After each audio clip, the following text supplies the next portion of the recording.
සදහම් නතියෙන් සිසිලස ලබන්නට ධම්ම නති තිත්ත.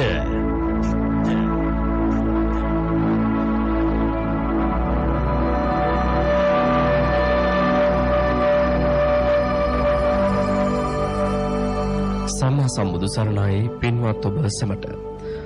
පින්වත්නි, සසර කතරෙන් එතර වීමට අවශ්‍ය ලෞතුරු සඳහම් මඟ ඔබ වෙත නිරතුරුවම සංවේදනය කරන බෞද්ධ නාලිකාවේ මහනුවර අස්කිරි ගෙඩිගේ රජමහා විහාරස්ථානයේ පිහිටි ප්‍රාදේශීය කාර්යාලය මූලිකත්වයෙන් ඔබ වෙත ගෙනෙන ධම්මනදී තිත්ත ධර්මදේශනා මාලාවේ තවත් එක් සදර්ම දේශනාවක් සුපුරුදු ලෙස ආරම්භ වන්නේ.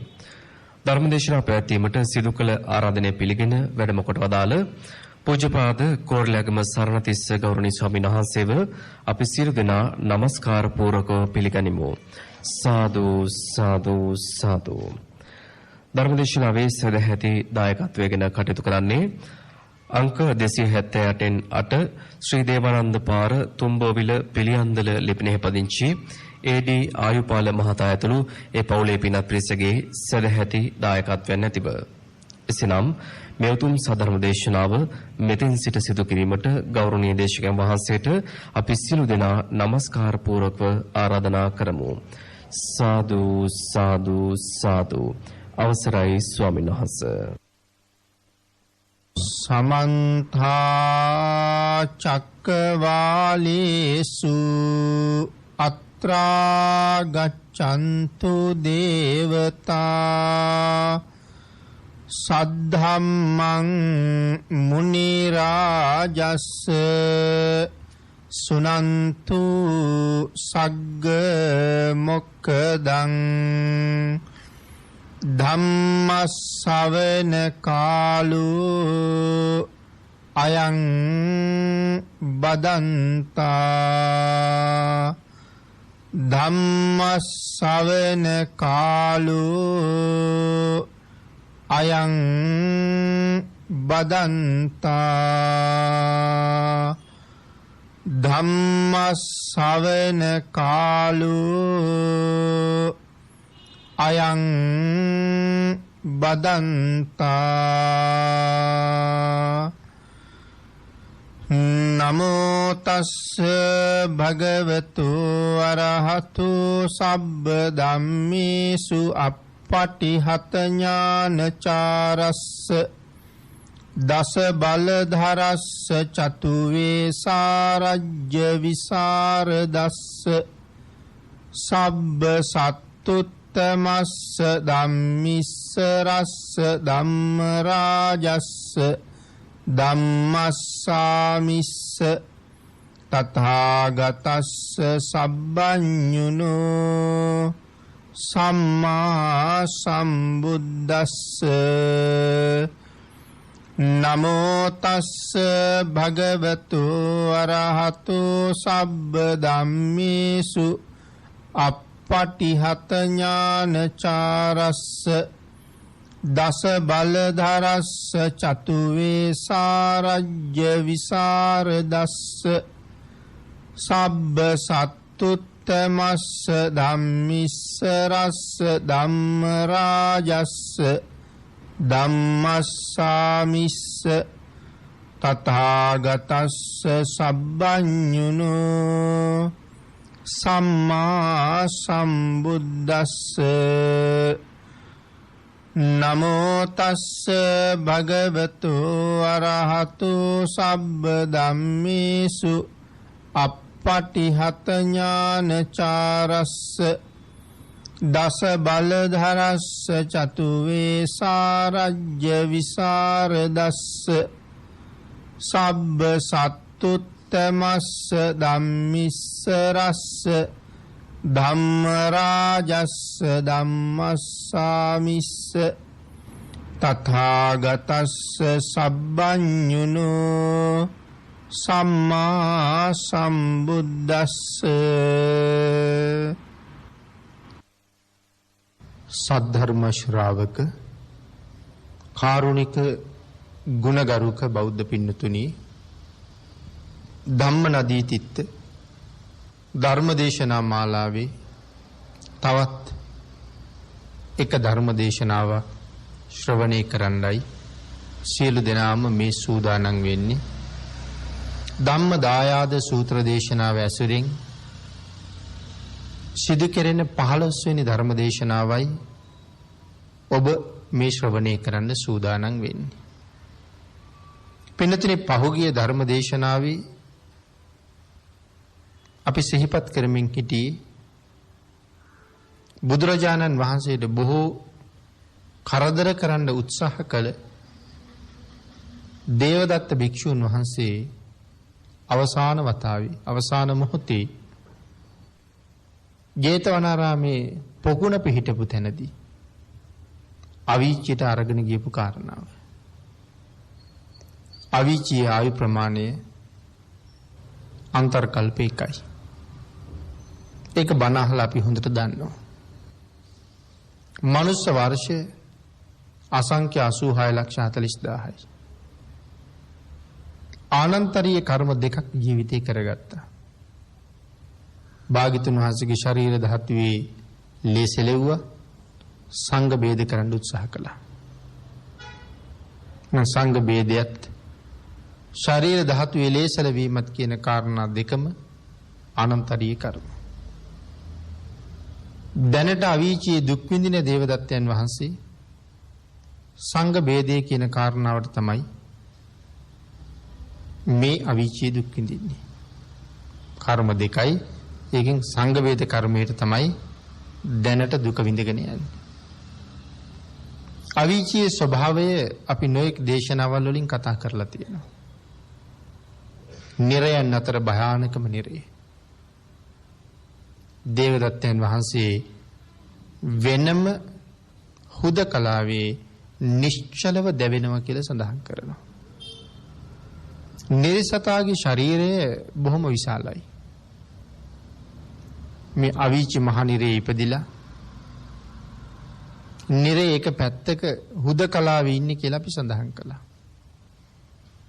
අයෝමේ යකඩ පොළොවේ කකුලේ වලලු කරගාවට එනකම් යකඩ පොළවේ එරිලා ඉන්නවා කියලා සඳහන් කරන්නේ. අත් දෙක දිග ඇරගෙනයි ඉන්නේ.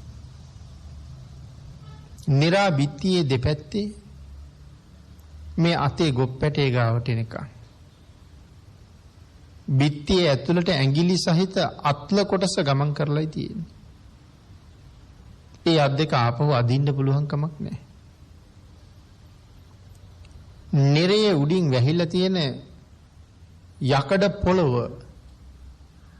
එහි බැම ගාවට එනකන් ඔළුව ගිලිලයි තියෙන යකඩ පොළවේ ඇතුළට. දැන් අත හොලවන්නත් බෑ, පය හොලවන්නත් බෑ, ඔළුව සොලවන්නත් බෑ. දැන් එකම විදිහට නිශ්චලයි. බටහිර විත්තියෙන් නැගුණ තල් කඳක් වගේ අයෝමය යකඩ උලක් දේවදත්තයන් වහන්සේගේ පිට හරියෙන් සිදුරු කරගෙන අනික් පැත්තෙන් පසාරු කරලා මතුවලා ගිහිල්ලා ඊළඟ බිත්තියේ හැපිලා තියෙනවා. හරියට දෙපැත්ත මල්ලා යකඩකින් හිර කරලායි තියෙන්නේ. ඊළඟට දකුණු පැත්තෙන් නැගුණ එවන්ම යකඩ උලක් ඉලෑට පැලල්ල හිර කරගෙන අනික් හිල් කරගෙන අනික් ඉලෑට පැලල්ලත් සිදුරු කරගෙන ගිහිල්ලා උතුරු පැත්තේ බිත්තියට ඇමිනිලයි තියෙන්නේ. ඊළඟට සඳහන් කරනවා යකඩ පොළවේ උඩින් යකඩ වහලේ උඩින් මතුවෙච්ච අයෝමය යකඩ උලක් හිස් කබල සිදුරු කරගෙන ශරීරය ඇතුළට බැහැලා අඳෝ මාර්ගයෙන් පිට වෙලා යකඩ පොළවේ ඇනිලයි තියෙන්නේ කියලා.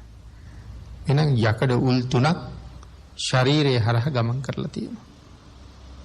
දැන් කිසිසේත්ම හෙලවෙන්න පුළුවන් කමක් නැහැ. මේ ඔක්කොම ගිනි අරගෙන තියෙන්නේ. නිශ්චලව ගින්දර නැගෙනවා. නිශ්චලව පිලිසෙනවා. නමුත් මැරෙන්නේ නැහැ. නිශ්චල බුදුරජාණන් වහන්සේට කරපු අපරාජය නිශ්චලවම විඳවනවා.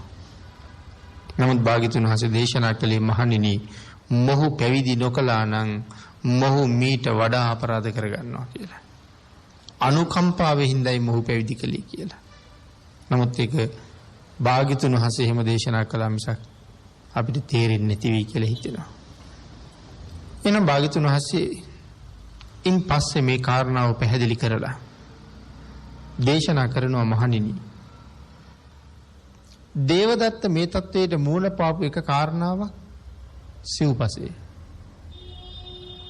සිව්පසේ Tamanට නොලැබෙන නිසානේ අජාසත් කුමාරයාවත් පහදවාගෙන සිව්පසේ ලබන්න ඕනේ කියලා කල්පනා කළේ.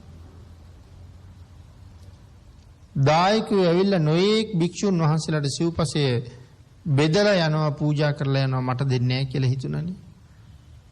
එහෙනම් මමත් සිව්පසේ ලබන ක්‍රමයක් හොයාගන්න ඕන කියන කාරණා වෙන්නේ අජාසත් කුමාරයා පහදව ගත්තේ. බුදුරජාණන් වහන්සේ අපිට දේශනා කරනවා මෙන්න මේ ආකාරයෙන් සියල්ල භාග්‍යතුන් වහන්සේ දකිනවා.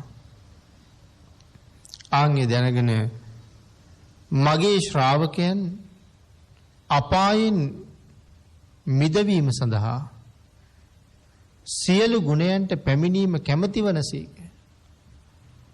මගේ ශ්‍රාවකයෝ මේ ශාසනයෙන් ලබන්න තියෙන නම් උතුම් ගුණයක් ඒ සියලු ගුණයන්ට පැමිණෙත්වා අපායෙන් මිදෙත්වා අත්ති මේ තුම්හේසු අනුකම්පා කින්ති මේ ශාවකා ධම්මදායාදා භවෙය්‍යුං නොආමිෂ දායාදා.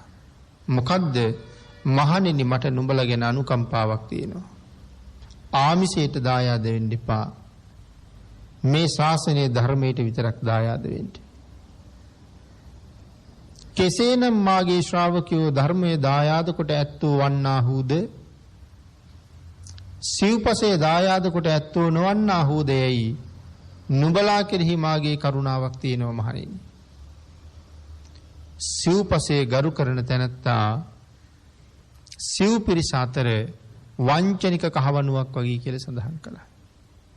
මොකද පින්නතුනි ඒකේ තේරුම? ධර්මයට ගරු කරන්නේ නැතුව සිව්පසේට විතරක් ගරු කරනවා නම් ආන්ගේ පුද්ගලයා කහවණු අතර තියෙන බොරු කහවණුවක් වගේලු. කහවණු අතර බොරු කහවණුවකින් වැඩක්ම නැහැ. එහෙනම් ධර්මයට දායාද නොවි සිව්පසේ නම් අරමුණ මේ ශාසනය ඇතුලේ බොරු කහවණුව. ඊළඟට සඳහන් කළා බැබලියේ තියෙන ගිනි අඟුරක් යම්සේ දීප්තිය රහිත වූ වෙයි. යමෙක් සිව්පසේට නම් කැමති මේ ශාසනය දීප්තිය නැති අඟුරක් වගේ කියලා. අඟුර දැල්ලෙනකොට හරි දීප්තිමත්. ගින්න නැති අඟුර දීප්තියෙන් තොරයි. එහෙමනම් මේ සිව්පසේ පතන ධර්මයේ නොපතන පුජ්‍යලයා නිමිල ගියපු අඟුරක් වයි කියලා සඳහන් කරනවා. කහවණු අතර බොරු කහවණුවක් කියලා සඳහන් කළා. ඒ නිසා මහණෙනි මම උඹලාට අනුකම්පා කරනවා. මහණෙනි මාගේ ශ්‍රාවකයන් වෙච්ච නුඹලා ධර්මයට මිස මා නිසා ලැබුණ සිව්පසේට දායාද නොවව් කියලාම භාග්‍යතුන් වහන්සේ පැහැදිලි කරනවා. ධම්ම දායාදා මේ භික්කවේ භවත මා ආමිෂ දායාදා. පින්නතුනි අනුකම්පාවෙන් යුක්තව තම ශ්‍රාවකයන් වහන්සේලාට ප්‍රණීතතර ලාභයක් සිදු කර දීමේ කැමැත්තෙන් යුක්තව බුදුරජාණන් වහන්සේ ඒ විදිහට දේශනා කළා. අලාභයක් කරනු කැමැතිව නොවේයි. එයට පාදක වශයෙන් තථාගතයන් වහන්සේ විසින් තම ශ්‍රාවකයන්ට මේ අවවාදය නොකරන්නේ නම් එහි ආදීනව දක්වනසේක් මෙන්න මේ විදිහට වදාරනවා කියලා සඳහන් කරනවා. මහණෙනි ආමිෂයට දායාද වෙන්න එපා කියලා බුදුරජාණන් වහන්සේ දේශනා කළේ නැත්තම් ඒකේ ආදීනව ඊටාම බලවත්. ආන්ගේ ආදීනවේ පෙන්වන්න සඳහන් කළා තුම්හේච මේ භික්කවේ ආමිෂ දායාදා භවෙය්‍යාත නෝ ධම්ම දායාදා තුම්හේපි තේන ආදිස්සා භවෙය්‍යාත මහණෙනි නුඹලාත් මාගේ ආමිෂය ගරුකොට පිළිපන්නෝ වන්නාහුද ධර්මය ගරුකොට නොපිළිපන්නෝ වන්නාහුද ශාස්ත්‍රීය ශ්‍රාවකයෝ ආමිෂ ගරුකව වාසය කරති ධර්ම ගරුකව වාසය නොකරති යයි නුඹලාද ඒ කාරණෙන් ගැරහිය යුත්තෝ වන්නේය. නුඹලා ධර්මයට දායාද නොවි ආමිෂයටම දායාද වෙනවා නම් උඹලට මිනිස්සු චෝදනා කරනවා බනිනවා ගරහනවා. එසේම ඒ කාරණාව හේතුවෙන් ආමිෂ දායාදා සත්තු ශාවකෝ විහරಂತಿ නෝ ධම්ම දායාදාති අහම්පීතේන ආදියෝ භවෙය්‍යං ශාස්ත්‍රීය ශ්‍රාවකයෝ ආමිෂේම දායාද කරගෙන ඉන්නවා ධර්මයේ දායාද කරගන්නේ නැහැ. අන්න ඒ කාරණාවෙන් මිනිසුන්ගෙන් මමත් ගැරහිය යුත්තේක් බවට පත් වෙනවා. තුම් හේච මේ භික්කවේ ධම්ම දායාදා භවෙය්‍යත නෝ ආමිෂ දායාදා තුම් හේපි තේනන ආදිස්සා භවෙය්‍යත ධම්ම දායාදා සත්තු ශාවකා විහරಂತಿ. මහණෙනි නුඹලා මාගේ ධර්මයේ දායාද කොට ඇත්තාහු වන්නේද ආමිෂයේ දායාද කොට නැත්තාහු වන්නේද? ශාස්ත්‍රීය ශ්‍රාවකයෝ ධර්මයේ දායාද කොටගෙන වාසය කරයි ආමිෂයේ දායාද කොට නොගෙන වාසය කරයි. ඒ හේතුවෙන් නුඹලා ගැරහිය යුත්තෝ නොවන්නේය. ආමිෂය අත්හැරලා උඹලා ධර්මයට දායාද වෙනවා නම් කාගෙන්වත් නුඹලාට ගැරහීමක් නැහැ. මහණෙනි නුඹලා ධර්මයටම දායාද වෙලා ඉන්නවා නම් මිනිස්සු මට ගරහන්නෙත් නැහැ. ඒ ශාස්ත්‍රුන් වහන්සේගේ ශ්‍රාවකයෝ ධර්මයටම දායාදයි කියලා එදාට මිනිස්සු මටත් ප්‍රශංසා කරනවා. එහෙමනම් මහා කල්ප අසංඛ්‍ය ගණන් සංසාරේ පාරමිතා පුරන ලෞතර බුද්ධ රාජ්‍ය මුදුන්පත් කරගත්තේ ලෝක සත්වයාට හිතසුව පිණිස. ලෝක සත්වයාට හිතසුව පිණිස කියලා සඳහන් කරාම ලෝක සත්වයා වෙනුවෙන් වැඩ කරන්න පුළුවන් සංඝ පරපුරක් ශාසනය තුල හදලා තමන් වහන්සේගේ පරිනිර්වාණය කරා වැඩම කරන්න. එහෙනම් අපේ භාග්‍යතුන් වහන්සේ ඒ බලාපොරොත්තුව මුදුන්පත් කරගත්තා.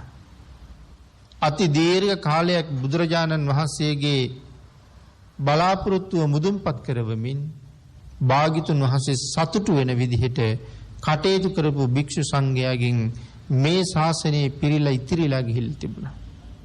භාග්‍යතුන් වහන්සේ සතුටු වෙන විදිහට වැඩ කරපු භික්ෂු සංඝයාගෙන් ශාසනය පිරීලා හිටියා.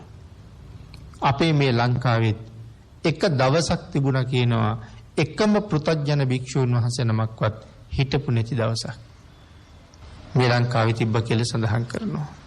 උපසපන් සාමණේර සියලු දෙනා වහන්සේම රහතන් වහන්සේලාම වැඩ හිටපු දවසක් තිබුණ බවයි සඳහන් කරන්නේ. ඒ කියන්නේ භාග්‍යතුන් වහන්සේගේ අනුශාසනාව ඒ විදිහටම කරපු පිරිසක් එදා හිටිය කියන එක. පස්සේ කාලේ භාග්‍යතුන් වහන්සේගේ අනුශාසනාවට ගරු නොකරන නමුත් භාග්‍යතුන් වහන්සේගේ ශාසනයට මුවා වෙලා සිව්පස ලාභයෙන් ප්‍රත්‍ය ලාභයෙන් වල්මත් වෙච්ච පිරිසක් ශාසනය තුල ඇති වෙන්න පටන් ගන්නවා. ඒකට භාග්‍යතුන් වහන්සේ කොහොමත් කැමති වෙන්නේ නැහැ. අකමැති වෙන හේතුවක් හින්දා නෙමෙයි.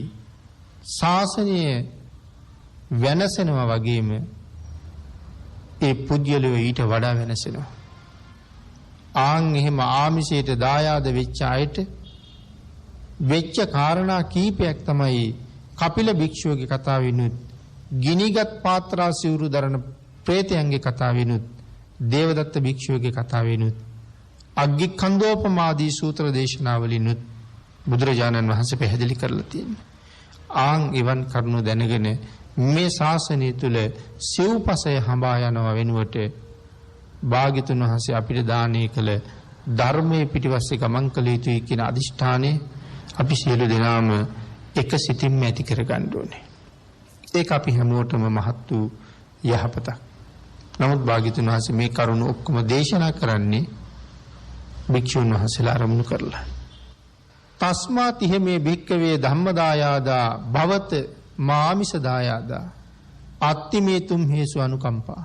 මහණෙනි එහෙයින් ධර්මයේ දායාද කොට ඇත්තෝ වව් ආමිෂයේ දායාද කොට ඇත්තෝ නොවව් කියලා දේශනා කළා. කිංති මේ ශාවකා ධම්මදායාදා භවෙය්‍යුං නෝ ආමිෂ දායාදා. කෙසේනම් මාගේ ශ්‍රාවකයෝ ධර්මයේ දායාද කොට ඇත්තෝ වන්නාහුද ආමිෂයේ දායාද කොට ඇත්තෝ නොවන්නාහුදයයි නුඹලා කෙරෙහි මාගේ අනුකම්පාවක් ඇත. මහණෙනි ආමිෂයට දායාද නොවෙන්න ඕනේ. ධර්මයට දායාද වෙන්න ඕනේ. මට අනුකම්පාවක් තියෙනවා. මම නිසා උපන් මේ සිව්පසේ පරිභෝග කරලා අති දීර්ඝ කාලයක් නුඹලා සංසාරේ සතර අපායි දුක් විඳීද කියලා. සසර බොහොම දික් කර ගනීද කියලා. එහෙම වෙන්න එපා මහණෙනි කියලා දේශනා කරමින් කිංති මේ ශාවකා ධම්මදායාදා භවෙය්‍යුං නෝ ආමිෂ දායාදා. බුදුරජාණන් වහන්සේ තම ශ්‍රාවකයන්ට ඊටාම මෘදු භාවයට පත් කිරීම පිණිස එහෙම වදාලා කියලා සඳහන් කරනවා. ශ්‍රාවකයෝ මෘදු භාවයට පත් කරන්න. එහෙම සඳහන් කළේ මහණෙනි ඉදින් නුඹලා ආමිෂෙහි ලොල්ව වසන්නේ නම් එම කරුණෙහිලා පඬිවරු කෙසේනම් සර්වඥ වූයේ තම ශ්‍රාවකයන් ධර්ම දායාද වූවන් ආමිෂ දායාද නොවූවන් කරන්නට නොහැක්කේද. මහණෙනි මිනිස්සු මට බණී කොහොමද සර්වඥයි කියලා කියන්නේ. උන්වහන්සේට කවුද සර්වඥයි කියලා කියන්නේ. තමන්ගේ ශ්‍රාවකයෝ ආමිෂයෙන් බැහැර කරලා ධර්මයට දායාද කරවන්න බැරි නම් මොකද්ද මේ සර්වඥකමේ තේරුම කියලා මිනිස්සු මට චෝදනා කරයි කියලා බුදුරජාණන් වහන්සේ සඳහන් කරනවා. ඊළඟට භාග්‍යතුන් වහන්සේ දේශනා කරනවා නැවතත් ආකල්ප සංකල්ප නො වූ භික්ෂූන් දැක මොවුන් කාගේ සද්දි විහාරිකයෝද කාගේ අතවැසියෝද යනුවෙන් ආචාර්ය උපාධ්‍යයන් වහන්සේලාට යම්සේ ගරහනවද තවද නොහික්මුණු ලාමක හැසිරීම් ඇති කුල කුමරුවන් හා කුල කුමරියන් දැක මොහු කවර කෙනෙකුගේ පුතුද කවර කෙනෙකුගේ දූවරුද යනුවෙන් මව්පියන්ට ගරහද්ද එපරිද්දෙන්ම පඬිතයෝ කෙසේනම් සර්වඥ වූයේම තම ශ්‍රාවකයන් ධර්ම දායාද වූවන් ආමිෂ දායාද නොවූවන් කරන්නට නොහැක්කේ දෙයයි මාහට චෝදනා කරයි මහණෙනි. සඳහන් කරනවා මහණෙනි යම් කුල කුමරුවෙක් යම් කුල කුමරියක් මනා පැවතුම් වලින් තොරයි නම් ගිහි වතපිලිවෙත හරියට දන්නේ නැත්තම් තැනක ගිහිල්ලා හැසිරෙන්න දන්නේ නැත්තම් කතා කරන්න සුදුසු නුසුදුසු තැන දන්නේ නැත්තම් මෙහෙම කතා කරන්නේ කවුරු ළඟද කියලා දන්නේ නැතුව ඕනම දෙයක් කියාගෙන යනවා නම් මිනිස්සු අහනවලු කවුද මේ දරුවන්ගේ මව්පියෝ කවුද මේ දරුවන්ගේ මේ දැරියන්ගේ මව්පියෝ එහෙම අහලා මව්පියන්ට චෝදනාවක් කරනවලු දරුවෝ හරියට සංවර කරලා හික්මවල හදලා නැහැ කියලා. මහණෙනි අන්න ඒ වගේ කාගේද මේ ශ්‍රාවකයෝ කවුද මොවුන්ගේ ශාස්ත්‍රූ කියලා අහලා භාග්‍යවත් සර්වඥයන් වහන්සේගේ ශාසනය පැවිදුණායි කියලා කිව්වොත් මොකක්ද ඒ ශාස්ත්‍රුන් වහන්සේගේ තියෙන සර්වඥකම? උන්වහන්සේ සර්වඥයි නම් ඇයි ශ්‍රාවකයෝ ධර්මයට දායාද කෙරුවේ නැත්තේ කියලා මට නැවතත් චෝදනා කරයි කියලා කියනවා. එහෙනම් අපි නිසා චෝදනා ලබන්න නෙමෙයි බුදුරජාණන් වහන්සේ ඉන්නේ. යම් දරුවෙක් නිසා මව්පියන්ට දෝෂාරෝපණ වෙනවා නම් අපි කියනවා ඒ දරුවට බොහොම අකුසල් ලේක කියලා. එhmenan අපේ ක්‍රියාපටිපාටිය නිසා භාග්‍යතුන් වහන්සේ චෝදනා ලබනවා නම් ඒකේ අකුසලයේ කවදා කොහොම සංසාර ගෙවලා ඉවර කරන්න වෙයිද කියන කාරණාවවත් අපිට තේරෙන්නේ නැහැ. ඒ නිසා භාග්‍යතුන් වහන්සේට අන්‍යයන්ගෙන් උපදින චෝදනාවක් වෙත්නම් ඒ චෝදනාවෙන් භාග්‍යතුන් වහන්සේ මුදවන්න ඕනේ. මොකද මම වැරදි කර කර භාග්‍යතුන් වහන්සේට චෝදනා කරන එකේ තේරුමක් නැහැ. ඒක මට මාපහු පාරාවල්ලක් බවට පත් වෙයි. මෙන්න මේ විදිහට අවවාදයේ පිළිගෙන ක්‍රියාත්මක නොකිරීමෙහි ආදීනව ඒ ආදීනවේ පිළිගෙන ක්‍රියා කිරීමේ අනුසස් දක්වනසේක. ශාසනය තුල කටයුතු කරනකොට වැරදි ප්‍රතිපත්ති ගරුක වුණොත් ඒකේ ආදීනවයත් නිවැරදිව භාග්‍යතුන් වහන්සේට අවනතව ගුණ පිරීමේකේ ගුණ පුරණේකේ ආනිසංසයත් බුදුරජාණන් වහන්සේ මැනවින් දක්වනවා. තුම්හේච මේ භික්කවේ ධම්මදායාදා භවෙය්‍යාත නෝ ආමිෂදායාදා තුම්හේපි තේන ආදිස්සා භවෙය්‍යාත ධම්මදායාදා සත්තු ශාවකා විහරಂತಿ නෝ ආමිෂදායාදා. මේ ආදි වශයෙන් බුදුරජාණන් වහන්සේ දේශනා කරනවා වත් පුරන්නා වූ තරුණ භික්ෂූන් උද්දේශ පරිපුච්ඡා සම්පූර්ණ වූවන් වස්සියක් සම්පූර්ණ තෙරවරුන් මෙන් ආකල්ප සම්පූර්ණ වූවන් දැක කාගේ සද්දි විහාරිකයෝද කාගේ අන්තේවාසිකයෝදයයි විචාරා අසවල් උපාධ්‍යයන් වහන්සේගේ සද්දි විහාරිකයෝය අසවල් ආචාර්යයන් වහන්සේගේ අතවැසියෝය යයි දැන එම සද්දි විහාරිකයන් ඒ උපාධ්‍යයන් වහන්සේටම සුදුසුය. එම අතවැසියන් එම ආචාර්යයන් වහන්සේටම සුදුසුය. ඒකාන්තයෙන් අවවාද අනුශාසනා කරන්නට ප්‍රතිලාභයයි විවේචනයේට පත් නොකරන්නාහුද නොගැරහිය යුත්තාහුද වන්නේ කියලා දේශනා කළා.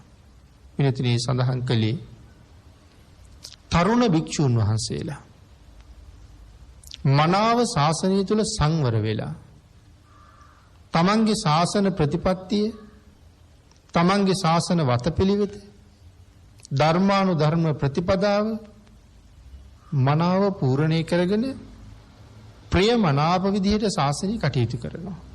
තරුණ භික්ෂූන් වහන්සේලා නමුත් වස්සියක් ගත වෙච්ච අය වගේ බොහොම හික්මිලයි ඉන්නේ. වස්සියක් ගියපු අය වගේ. එතකොට අන්‍ය වූ පඬිතු වහනවලු කාගේද? මේ ස්වාමින් වහන්සේලා කාගේ අතවැසියෝද? කවුද ආචාර්යවරයා? කවුද උපාධ්‍යවරයා? ආන් එතකොට තවත් පිරිසක් උන්වහන්සේලාගේ ගුරුවරයා ගැන කියනවා. අහවල් ස්වාමින් වහන්සේගේ ශිෂ්‍යයෝනේ ඔය. අහවල් ආචාර්යවරයාගේ අතවැසියෝනේ ඔය. එතකොට මිනිස්සු දන්නවා ගුරුවරයා කොහොම කෙනෙක්ද කියලා. එහෙමද? එහෙමනම් ඒ භික්ෂූන් වහන්සේලා ඒ ආචාර්යවරුන්ටම හොඳයි. ඒ භික්ෂූන් වහන්සේලා ඒ උපාධ්‍යවරුන්ටම හොඳයි. උන්වහන්සේලාත් මනාව සංවරයි.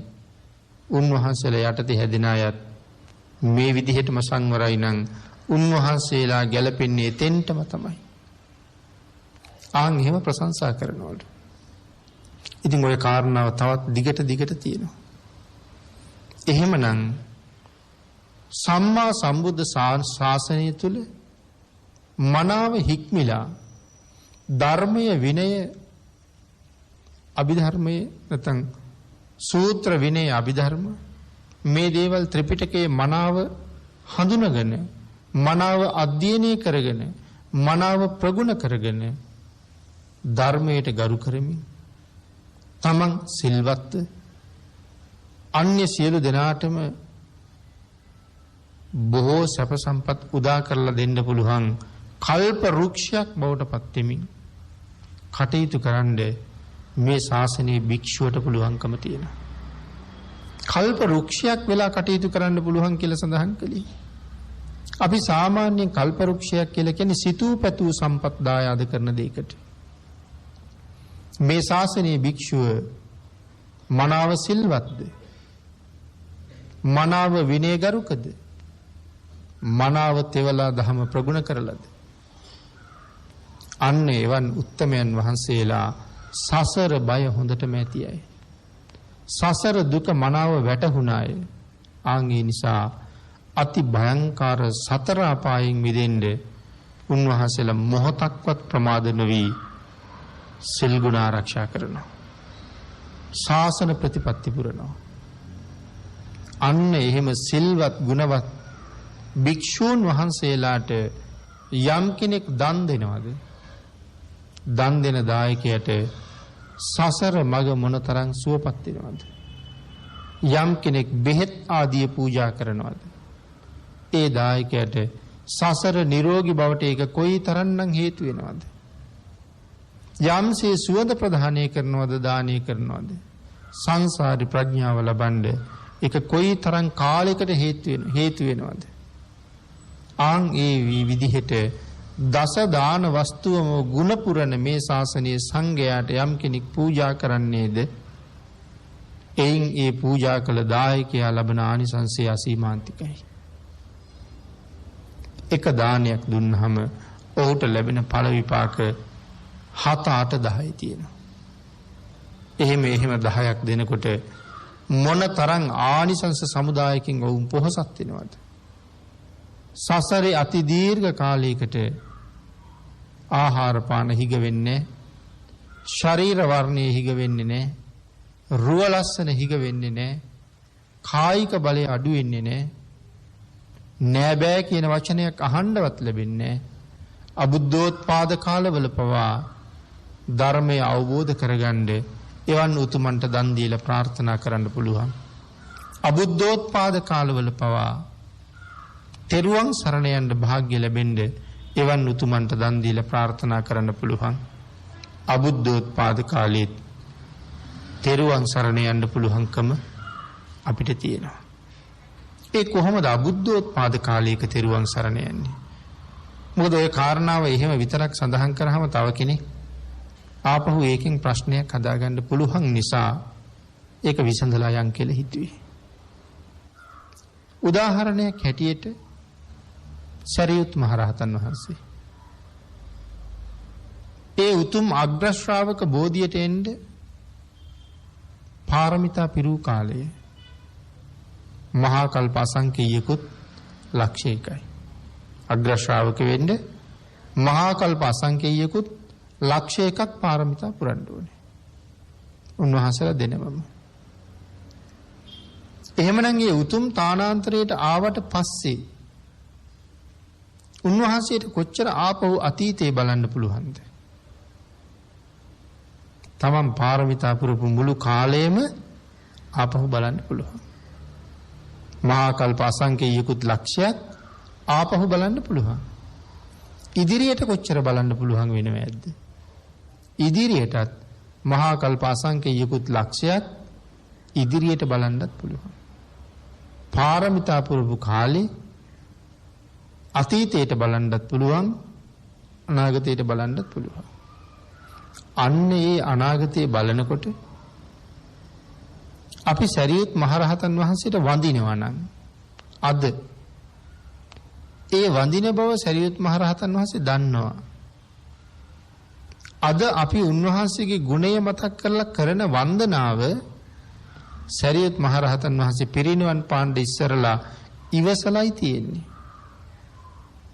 උන්වහන්සේට වැඳලා ලබන කුසලය උන්වහන්සේ අපි වෙනුවෙන් ආශිර්වාද කරලා දානය කරලත් ඉවරයි. නමුත් මුල් වතාවට මේ ජීවිතයේ සරියුත් මහරහතන් වහන්සේට වඳින්නේ අද නම් උන්වහන්සේ ඒ වන්දනාව පිළි අරගෙන මට දානය කරපු කුසල් ටික ඒ වෙලාවට මම ලබනවා. එහෙමනම් මහා කල්ප අසංකේයකුත් ලක්ෂයක් බල හැකිනේ. එහෙනම් ඔය අතර බුද්ධාන්තර අබුද්ධෝත්පාද කාල කොච්චර මුණ ගැහිද? ආන්ගේ අබුද්ධෝත්පාද කාල හරහා සැරියුත් මහරහතන් වහන්සේ මුගලන් මහරහතන් වහන්සේ බලලා තියෙන නිසා තාමත් උන්වහන්සේලාගේ ආශිර්වාදය තියෙනවා. මොකද ඒ හරහා බලලා තියෙන්නේ. ලෞතර බුදුරජාණන් වහන්සේ සීමාවක් නැති කාලයක් අනාගතයට බලලා තියෙනවා කියන්නේ භාග්‍යතුන් වහන්සේගේ ආශිර්වාදයත් ඒ හරහා තාම තියෙනවා. මනා ප්‍රඥාවන්තයෝ මෙන්න මේ කරුණු දහමින් දන්න නිසා අබුද්ධෝත්පාද කාලයේ ඉපදිලත් බුද්ධං සරණං ගච්ඡාමි කියලා කියනවා. ධම්මං සරණං සංඝං සරණං ගච්ඡාමි කියලා කියනවා. ආන් එහෙම සරණ යන්න පුළුවන් ක්‍රමයක් තියෙනවා. එහෙමනම් මේ උතුම් බුද්ධාන්තරයක මනාව ගුණ පුරන භික්ෂූන් වහන්සේලා ළඟ දන්පම් පූජා කරලා අපිට ප්‍රාර්ථනාවක් කරන්න පුළුවන් අබුද්ධෝත්පාද කාලයේද මට තිසරණේ වැටහේවා කියලා. අන්න ඒකයි මම සඳහන් කළේ මේ ශාසනයේ යම් භික්ෂුවක් ධර්මයටම දායාද වෙලා කටයුතු කරනවා නම් තවත් කොයි තරම් පිරිසකට මහ යහපතක් සලසනවද කියන එක. එමන පින්නතුනි එවන් උතුම් ශාසනයක් අපිට ලැබිලා තියෙන මොහොතක්. ඒ ශාසනයෙන් උතුම් ප්‍රයෝජන ලබන්න අපි හැමෝම වීරය කළ යුතු කාලයක්. එහෙනම් භික්ෂුන් වහන්සේලා විතරක් නෙමෙයි ශාසනය බබලෙන කාලේ ප්‍රයෝජන ගන්න අපි උත්සාහ කළ යුතුමයි. භික්ෂුන්ට දැනුවත් කළා ආමිසය ළඟ නම් නවතින්න එපා. මේ ශාසනයට ආවේ සතර අපායට යන්න නෙමෙයි සතර අපායෙන් මිදෙන්න හිතාගෙන. සතර අපායෙන් මිදෙන්න හිතාගෙන සසුන්ගත වෙලා සසුන වනසලා සාමාන්‍ය පව් කරමින් ඉන්න කෙනෙක් නිරේට ගිහිල්ලා විඳින දුකට වඩා අති භයානක දුක්ඛ කන්දයකට උරුමකම් කියනවට වඩා එහෙනම් සසුන්ගත නොවී හිටියනම් වටිනවා. මේ කාරණාවල් ටික පැහැදිලි කරන්න අපේ බුදුරජාණන් වහන්සේ ප්‍රතිපදාවල් කීපයක් පැහැදිලි කළා. ඒ ප්‍රතිපදාවල් අතර විශේෂයෙන් පිළිතුරු සඳහන් කරලා තියෙනවා නාලක ප්‍රතිපදාව, තුවට්ටක ප්‍රතිපදාව, චන්දෝපම ප්‍රතිපදාව, රතවිනීත ප්‍රතිපදාව, ගෝසිංග ප්‍රතිපදාව, මහා ශුන්්‍යත ප්‍රතිපදාව. මහා ශුන්්‍යත ප්‍රතිපදාවට පිළිපන්නෝව චතුපච්චේ සන්තෝෂක භාවනාරාමතා මහා ආර්ය වංශයන්හි සාක්ෂියක් වැනි වූ සිව්පසේ පිළිබඳව තෘෂ්ණාවෙන් මිදී වලාකුලින් මිදුණු චන්ද්‍රයා වැනි වූවන්ව වාසය කරති කියලා සඳහන් කරනවා. එනම් ප්‍රතිපදාවල් ගණනාවක් තියෙනවා. ඒකේ පළවෙනි එක තමයි නාලක ප්‍රතිපදාව. මොකද්ද මේ නාලක ප්‍රතිපදාව කියලා කියන්නේ? පිළිතුර ඒක බුද්ධ ශාසනයක තියෙන අති උතුම් ප්‍රතිපදාවක්. නාලක ප්‍රතිපදාව. අපි යම් ප්‍රමාණයක් විතරක් මේ දේශනා මාලාවේ කෙටියෙන් සාකච්ඡා කරමු. නාලක ප්‍රතිපදාව මොකද්ද කියලා. අපේ බුදුරජාණන් වහන්සේ විසින් නාලක තෙරුන් වහන්සේට දේශනා කොට වදාලා වූ පෘථග්ජන කාලෙහි පටන් කෙලෙස් සිතක් නූපදවා පිළිපැදිය යුතු ප්‍රතිපදාව මෝනෙය්‍ය ප්‍රතිපදාවයි. නාලක ප්‍රතිපදාවට කියන තව නමක් මෝනෙය්‍ය ප්‍රතිපදාව. මොකද මේ බුද්ධ ශාසනයේ මෝනෙය්‍ය ප්‍රතිපදාව අනුගමනය කොට වදාළේ නාලක කියන භික්ෂුන් වහන්සේ. ඒ හින්දා මේකට මෝනෙය්‍ය වත කියලාත් කියනවා. නාලක වත නැත්නම් නාලක ප්‍රතිපදාව කියලාත් කියනවා. එමුනම් කවුද මේ නාලක තෙරුන් වහන්සේ කියලා කියන්නේ? සුද්ධෝදන මහරජතුමාගේ තාත්තා සීහහනු. සුද්ධෝදන රජුගේ තාත්තගේ නම සීහහනු. සීහහනු රජුරවන්ට පුරෝහිත බ්‍රාහ්මණයෙක් හිටියා අසිත කාලදේවල කියලා. එහෙනම් අසිත කාලදේවල කියන නම අපිට හොඳට අහලා පුරුදුයි. එහෙනම් කවුද අසිත කාලදේවල කියන්නේ? සුද්ධෝදන රජුරුවන්ගේ තාත්තගේ පුරෝහිත බ්‍රාහ්මණය. එහෙනම් මහරජුරුවන්ගේ තාත්තා ජීවත් වෙලා ඉන්න කාලේ පුරෝහිත තනතුර දරලා සීහානු රජුරුවන්ගේ අභාවයෙන් පස්සේ තාපස පැවිද්දෙන් පැවිදි භාවයට පත් වුණා. සමත භාවනා වඩලා නීවරණ යටපත් කරලා නාදිවාසීති පජහති විනෝදේති කියන ක්‍රම තුنين නීවරණ යටපත් කරලා පංච අභිඥා අෂ්ට සමාපත්තිලාභී තත්වයට පත් වෙලා ඉන්නේ. කොයිතරම් අභිඥාවක් තිබුණද කියලා සඳහන් කළා. මනුස්ස ලෝකෙන් දවල්ට ආහාර අනුභව කරලා ටිකක් විවේක ගන්න තවතිසාවටයි යන්නේ කියලා. සුද්ධෝදන මහරජුරවන්ට විවාහයෙන් පස්සේ දරුවෙක් ලැබුණා. ඒ තමයි අපේ මහබෝසතාණන් වහන්සේ. සිද්ධාර්ථ මහබෝසතාණන් වහන්සේ ලෝකේ ඉපදුනා කියලා ආරංචි වුණාම දෙවියන් සතුටු වෙනවා දැකලා දෙවියන්ගෙන් කාරණාව අහගෙන දැනගෙන සුද්ධෝදන මාලිගාවට වහාම නික්මිලා ආවා බෝසත් කුමාරයා බලන්ට. සිදුවෙච්ච සිදුවීම් එක්ක මේ කුමාරයා ඒකාන්තයෙන් ලෞතුරා බුදු වෙනවා කියලා දැනගත්තා. නමුත් ඒ කුමාරයා ලෞතුරා බුද්ධ රාජ්‍ය ලබන්නේ අවුරුදු 35න් කියන එකත් මේ අභිඥාලාභියා හොඳටම දන්නවා. නමුත් තවත් අවුරුදු 35ක් තමන් ජීවත් නොවන බවත් දැනගත්තා. ආන්ගේ හින්දා ඇඬුවා. මේ කුමාරයා බුදු වෙනකන් ඒ බුදු සිරිය බලන්න මට ඉන්න වෙන්නේ නැහැ කියලා. පියවි තණ්හාවක් තියෙනවා. ආන්ගේ නිසා මරණයටපත් වෙලා ගිහිල්ලා බ්‍රහ්ම තලයක උප්පත්තිය ලැබුවා. රූපාවචර බ්‍රහ්ම ලෝකවල නෙමෙයි අරූපාවචර බ්‍රහ්ම තලවල. මහා කල්ප 84000ක් ආයුෂ තියෙනවා. මහා කල්ප 84000 ආයුෂයි. නමුත් දැන් Tamanට භාග්‍යතුන් වහන්සේව දකින්න ලැබෙන්නේ නැහෙනි. ඒ නිසා තමන්ගේ නංගිගේ පුතා නාලක කුමාරයා පදුමුත්තර බුදුරජාණන් වහන්සේගෙන් නියත විවරණ අරගෙන ලෞතුරා සම්මා සම්බුද්ධ ශාසනයක මෝනෙය වතපුරලා සසරින් සමුගන්න භික්ෂූන් වහන්සේලා අතරට එන්න විශේෂ ප්‍රාර්ථනාවක් කරලා තියෙනවා. ආන්ගේ ප්‍රාර්ථනාවට අනුව මහා කල්ප ලක්ෂයක් පාරමිතා සම්පූර්ණ කරලා දෙව්ලොව ඉඳලා අපේ බුදුරජාණන් වහන්සේ බෝසතාණන් වහන්සේ හැටියට මනුලව උපදින්න අවුරුදු 7කට කලින් අසිත කාලදේවල තාපසතුමාගේ නංගිගේ කුසේ දරුවෙක් හැටියට පිළිසඳ ගත්තා. මනුලව උප්පත්තිය ලැබනකොට නාලක කියලා නම තිබ්බා.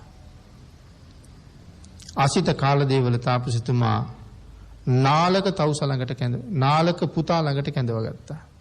කැඳවගෙන කිව්ව පුතේ මහ බෝසතාණන් වහන්සේ පහළ වෙලා ඉන්නේ. දැන් ළමයට වයස අවුරුදු 7යි. ආන්ගේ මහ බෝසතාණන් වහන්සේ අවුරුදු 29න් ගිහි ගෙදරින් නික්මෙනවා.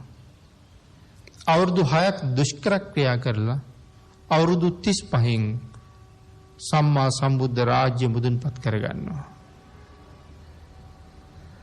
ඔබ උන්වහන්සේ වෙනුවෙන් සුදුසු කාලේ ඍෂි ප්‍රෞජ්‍යාවෙන් පැවිද්ද ලබා ගනි. පස්සේ යම් දවසක ඔබට අහන්න ලැබෙයි ලෞතුරා භාග්‍යතුන් වහන්සේ පහළ වෙලා ලෝක සත්‍යයට අමා දහම් වැසි වස්සවමින් නිරුපද්‍රිතව වැඩ ඉන්නවා කියලා. කාගෙන් හරි අහන්න ලැබෙයි. අන්නේ අහන්න ලැබුණු ගමන්ම උඹ ඒ භාග්‍යතුන් වහන්සේ හොයාගෙන යම. ඒ භාග්‍යතුන් වහන්සේ හොයාගෙන ගිහිල්ලා සම්පූර්ණ කරන්න බලාපොරොත්තු වෙන ප්‍රතිපදාව ගැන උන්වහන්සේගෙන් අහපන්. ඒ කරුණ උන්වහන්සේගෙන් අහගෙන මනාව ප්‍රතිපන්ති ගරුකව මේ මෝනෙය වත සම්පූර්ණ කරලා බලාපොරොත්තු වෙන නිවන සාක්ෂාත් කරගනින් කියලා. එහෙම කීවට පස්සේ සුදුසු වයසේදී නාලක කුමාරයා ගිහි ගෙදරින් ගිහිල්ලා ඍෂි ප්‍රෞජ්‍යාවෙන් පැවිද්ද ලැබුවා. ඍෂි ප්‍රෞජ්‍යාවෙන් පැවිද්ද ලැබලා දීර්ඝ කාලයක් ඍෂිවරයෙක් හැටියට හිටියා. ලෞතර බුදුරජාණන් වහන්සේ ලෝකේ පහළ වුණා. සත් සති ගත කළා. බරණැස ඉසිපතනාරාමේ මංගල ධර්ම දේශනාව සිදු කළා. ඒ ධර්ම දේශනාව අහලා බුදුන් ලව පහළ වුණා කියලා හැමතැනම ප්‍රචලිත වුණා. පින්නතුනි, ඊට කලිනුත් භාග්‍යතුන් වහන්සේ පහළ වෙච්ච බව ප්‍රචලිත නැත්තේ නෑ. නමුත් මෙන්න මේ මෝණියරි නැත්නම් නාලක ඍෂිවරයාට ඒ බව අහන්න ලැබිලා බුදුරජාණන් වහන්සේ හොයාගෙන ඉසිපතනාරාමයට එනවා. ඒ වෙනකොට ධම්සක් පැවතුම් සූත්‍රය දේශනා කරලා දවස් 7ක් ගෙවිලා තිබුණා කියලා සඳහන් කරනවා. එhmenan බුදුරජාණන් වහන්සේ ළඟට ඇවිල්ලා පැවිද්ද ඉල්ලගත්තා. දැන් එතකොට නාලක භික්ෂුව අපේ බුදුරජාණන් වහන්සේට වඩා අවුරුදු 7ක් වයසින් වැඩිමයි. බුදුරජාණන් වහන්සේගෙන් පැවිද්ද ඉල්ලගෙන මේ උතුම් මෝණීය වත සම්පූර්ණ කරන්න භාග්‍යතුන් වහන්සේගෙන් අවවාද අනුශාසනා ඉල්ලගත්තා. එතකොට මෝණීය වත විනතුනි සඳහන් කරන්නේ පෘථග්ජන කාලයේ පටන් කෙලෙස් හිතක් නූපදවා පිළිපැදිය යුතු ප්‍රතිපදාව මෝණීය ප්‍රතිපදාවයි. පෘථග්ජන කාලේ ඉඳලම තන්නිකරම රහතන් වහන්සේ නමක් වගේ හැසිරෙන්න ඕනේ. කිසිමම ක්ලේශයක් තුල කිසිම කාරණාවක් තුල ඇලෙන්නේ නැතුව. ඉතින් එහෙනම් කල්පනා කරලා බලන්නකෝ. රහත් නොවි ඒ අති උත්තමයන් වහන්සේ නමක් වගේ අත්හැරලා ජීවත් වෙන්නේ කොහොමද කියලා. රහතන් වහන්සේ සියල්ල කෙලෙස් ප්‍රහීණය කරලා නිසා උන්වහන්සේට පුළුවන්. නමුත් කෙලෙස් ප්‍රහීණය නොකළ කෙනෙක් ඒ විදිහට හැසිරලා කටයුතු කරන එක සුළු පටුද කියන කාරණාව හිතලා බලන්න ඕනේ. අන්න එහෙම යම් කෙනෙක් ඒ ප්‍රතිපදාව තුළ කටයුතු කරන්න පුරුදු කරනවා නම් මේ උතුම් ප්‍රතිපදාව සම්පූර්ණ කරන්න ඒ භික්ෂුව සුදුසුයි. ඒ තරම් මේක රූක්ෂ ප්‍රතිපදාවක්. බුදුරජාණන් වහන්සේ අසිත තාපසතුමාගෙන් මේ කුමාරයා උතුම් සම්බුදු පදවිය ලබන්නේ යයි දැනගෙන ගෞතමයන් වහන්සේ අසිත තාපසතුමාගෙන් මේ කුමාරයා උතුම් සම්බුදු පදවිය ලබන්නේ යයි දැන බුද්ධ යන වචනේ වෙනුවෙන් කෙනෙකුගෙන් යම් දිනයක අසන්නට ලැබෙයිද? එතකොට අසිත තාපසතුමා සිද්ධාර්ථ කුමාරයා අනිවාර්යයෙන්ම බුදු වෙන බව ඉතා පැහැදිලිවම දන්නවා අභිඥාලාභී නිසා. ඒ නිසයි තමන්ගේ පුතාට අවවාදයක් කෙරෙවි. බුද්ධ කියලා වචනයක් කාගෙන් හරි අහන්න ලැබෙනවද දවසක? ඒ බුදුරජාණන් වහන්සේ කොහෙද කියලා හොයාගන්න කියලා. හොයාගෙන උන්වහන්සේ ළඟට ගිහිල්ලා පැවිදි වෙලා සියලු ධර්මයන් දැනගැනීමෙන් පරතරයට ගිය බැවින් අභිඥා පාරගු නම් වූ පංච උපාදානස්කන්ධය පිළිබඳව මනාව දැනගත් බැවින් පරිඥා පාරගු නම් වූ සියලු කෙලෙස් ප්‍රහාණය කරමින් ගිය බැවින් පහාන පාරගු නම් වූද සෝවාන් ආදී සතර මාර්ගඵල භාවනා වශයෙන් වඩමින් ගිය බැවින් භාවනා පාරගු නම් වූද නිර්වාණය සාක්ෂාත් කරමින් ගිය බැවින් සච්චිකිරිය පාරගු නම් වූද සියලුම සමාපත්තීන්ට සමවදිමින් ගිය බැවින් සමාපatti පාරගු නම් වූද මෙසේ සියලු ධර්මයන්හි පරතරට ගිය භාග්‍යතුන් වහන්සේ විචාරමි. එහෙනම් සියලුම දේවල් වල පරතරට ගියා කියන එකයි පාරගු කියලා කියන්නේ. මේ සඳහන් කරපු හැම කරුණක්ම පරතරටම දැනගත්ත ලෞතර බුදුරජාණන් වහන්සේගෙන් මෙන්න මෙහෙම අහනවා. ගිහිගෙයින් නික්ම බුද්ධාදී මහෝත්තමයන්න් වහන්සේලා විසින් පුරුදු කරන ලද නොකිලිටි පිණ්ඩපාතෙහි යෙදෙන උත්තම ප්‍රතිපදාව වන අනගාരിക පැවිද්දට පැමිණි මා විසින් ਵਿਚාරමි. මුනීන්ද්‍රයන් වහන්සේ එය මාහට වදාරන සේක්වායයි බුදුරජාණන් වහන්සේට ආරාධනාවක් කරන්නට. ස්වාමීනි, මේ දේවල් වල පරතරයට ගිහිල්ලා ලෞතර බුද්ධ රාජ්‍ය ලබාගෙන සර්වඥතා ඥාණයෙන් පරතරයට ගියේ. එහෙනම් ලෞතර බුදු වුණා කියලා කියන්නේ සර්වඥතා ඥාණී පරතරයට ආව කියන එකයි. එහෙම නැත්නම් සර්වඥතා ඥාණී පරතරයට ආව කියලා කියන්නේ ලෞතර බුද්ධත්වයේ ලැබුවා කියන එකයි. මේ අති උතුම් තත්වයට පැමිණිච්ච මහා ඍෂිවරයන් වහන්සේ ඔබ වහන්සේගෙන් මම මෙන්න මෙහෙම අහනවා කියලා නාලක ස්වාමින් වහන්සේ බුදුරජාන් වහන්සේට මතක් කරනවා.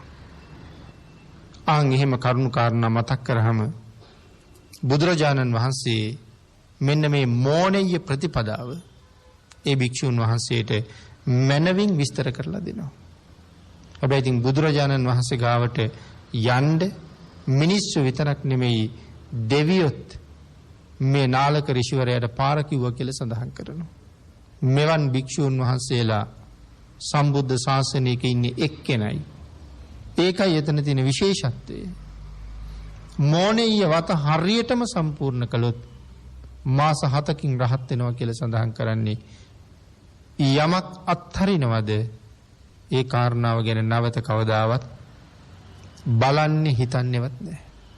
බුදුරජාණන් වහන්සේගෙන් නමුත් ප්‍රතිපදාව ඉගෙනගෙන නාලක තෙරුන් වහන්සේ භාග්‍යතුන් වහන්සේට වැඳලා පිටත් වෙනවා. නමුත් ඒ ජීවිතේ පිරිනිවන් පාන අතුරු නැවත කවදාවත් බුදුන් දකින්න ඕන කියන හැඟීමක්වත් එන්නේ නැහැ. භාග්‍යතුන් වහන්සේත් අත්හැරලා තමයි යන්නේ. ධර්ම කාරණා ටික ඉගෙන ගන්නවා, ප්‍රතිපදාව ඉගෙන ගන්නවා, බුදුරජාණන් වහන්සේට වන්දනා කරනවා. නැවත බුදුන් දකින්න කවදාවත් එන්නේ නැහැ. පිරිනිවන් පාන දවසේ භාග්‍යතුන් වහන්සේ සිහිපත් කරලා ඉන්න තැන ඉඳලා බුදුරජාණන් වහන්සේට වන්දනා කරලා පිරිනිවන් පානවා. මාස 7න් අනිවාර්යෙන් රහත් වෙන ප්‍රතිපදාවක් මෝණීය ප්‍රතිපදාව. එවන් ප්‍රතිපදා ගණනාවක් අපිට සාකච්ඡා කරන්න මේ දේශනා මාලාවේ තියෙනවා. නමුත් අද ධර්ම දේශනාවට කාලය නිමා වෙලා නිසා අපි ධම්ම දායාද සූත්‍ර දේශනාවෙන් සිදු කළ 15 වෙනි ධර්ම දේශනාව මේ විදිහට නිමා කරමු. අද ධර්ම දේශනාවේ දායකත්වයේ දරනු ලබන්නේ ඒ.ඩී.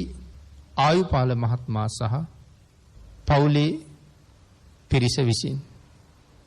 නම්බර 178න් 8 ශ්‍රී දේවානන්ද පාර තුම්බෝවිල පිළියන්දල ලිපිනෙහි තමයි අද ධර්ම දේශනාවේ දායකත්වයේ දරන සත්පුරුෂ පිරිස පදිංචිය කියලා සිහිපත් කරන්නේ.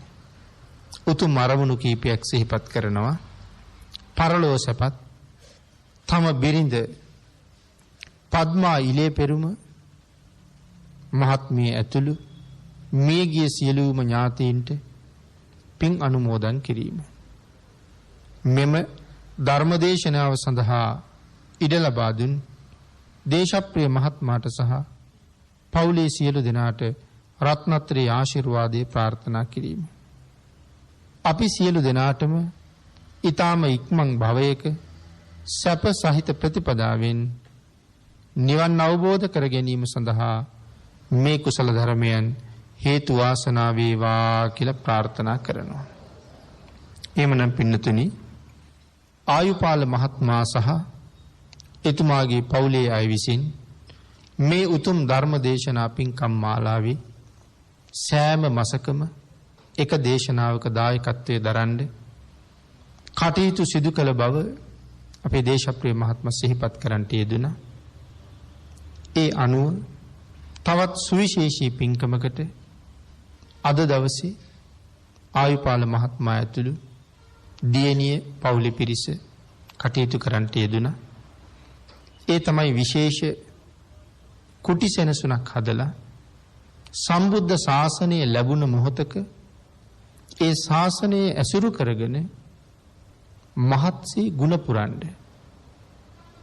පැවිදි ජීවිතේ ගිහි ජීවිතයෙන් නික්මිලා දසසිල් ආරක්ෂා කරගෙන බ්‍රහ්මචර්යාවෙන් යුක්තව කටයුතු කරන සිල්වත් ගුණවත් සිල් මාතාවකට කුටි සෙනසුනක් සකසලා දෙන්න විශේෂ අනුග්‍රහයක් ආවිපාල මහත්මයාගේ පවුලේ අය අද දවසේ දරන්ට යෙදුණා එතුමා ප්‍රධානව. එhmenan ඒ අය ඒ කුටි සෙනසුන සකස් කිරීම සඳහා විශේෂ මූල්‍ය දායකත්වයක් දරලා තිබුණා. ඒ මුදල් ඒ කුටි සෙනසුන සැකසීම සඳහා අද දවසේ පරිත්‍යාග කරන්නටත් යෙදුණා. සම්බුද්ධ ශාසනයට අනුව ගුණ පුරණ උත්තමයන්ට උත්තමාවියන්ට යම් කෙනෙක් අනුග්‍රහ කරනවා නම් ඒ ගුණ පුරන්න දක්වන අනුග්‍රහය සසර නිවන් දකින්නතුරු තමන්ට ගුණ දහම් පුරා ගන්න අවශ්‍ය වෙලාවට සත්පුරුෂයන්ගේ අනුග්‍රහයත් ඒ සඳහා අවශ්‍ය අනිත් පහසුකම් ආදී තමන් නොසිතූ නොපැතූ ආකාරයෙන් තමන් ළඟට ගලාගෙන එන්නත් හේතු වෙන මහා ශ්‍රේෂ්ඨ කුසල ධර්මයන්. එhmenan ඊ타ත්ම ශ්‍රද්ධාවෙන් මේ වැඩසටහන පිළිබඳව ඇතිවෙච්ච පැහැදීමෙන් දේශප්‍රිය මැතිතුමා පිළිබඳව ඇතිවෙච්ච විශ්වාසයෙන් ලක්ෂ 10ක් වගේ ලොකු මුදලක් මොහොනවත් නොදැක විශ්වසනීයත්වයෙන් ප්‍රදානය කරන්නට යෙදුනේ අත්හැරීමේ ගුණයත් බොහොම ඉහළින් දියුණු කරගෙන ඇති නිසා. නැත්තම් මුදලක් පිළිබඳව ලොකු ඇල්මක් ලොකු කැමැත්තක් තියෙන සමාජයක මෙවන් විශාල මුදලක් මේක අතට ගන්නේ කවුද කියන කාරණාවත් නොදැනයි පරිත්‍යාග කළේ. එහෙනම් සසර අත්හැරීම බොහොම ප්‍රගුණ කරලා ඇති පිරිසක් බව අපිට එකෙන් වැටහෙනවා. අපි මේ අවස්ථාවේ අද දවසේ මේ ධර්මදේශනාවන් සිදු කරලා ධර්මදේශනා 4ක් සිදු කරලා මාරස් කරගත්ත උතුම් කුසලයක් අපේ දේශප්‍රිය මැතිතුමා පින්කම සංවිධානය කරලා ප්‍රියංක මැතිණියත් දුවදරුණුත් සමග රැස් කරගන්නේ උදාර පුණ්‍ය ධර්මේනුත් ධම්මමෙත්තා සිල් මාතාව තමන්ගේ ජීවිතය තුළ රැස් කරගත්ත උතුම් පුණ්‍ය ධර්මයන් යම් ප්‍රමාණයක්ද ඒ සියලු කුසල ධර්මේනුත් ආයුපාල මහත්මයාටත් එතුමාගේ දියණියටත් නිදුක් බව නිරෝගී බව චිරජීවනයේ පිණිස හේතු වේවා.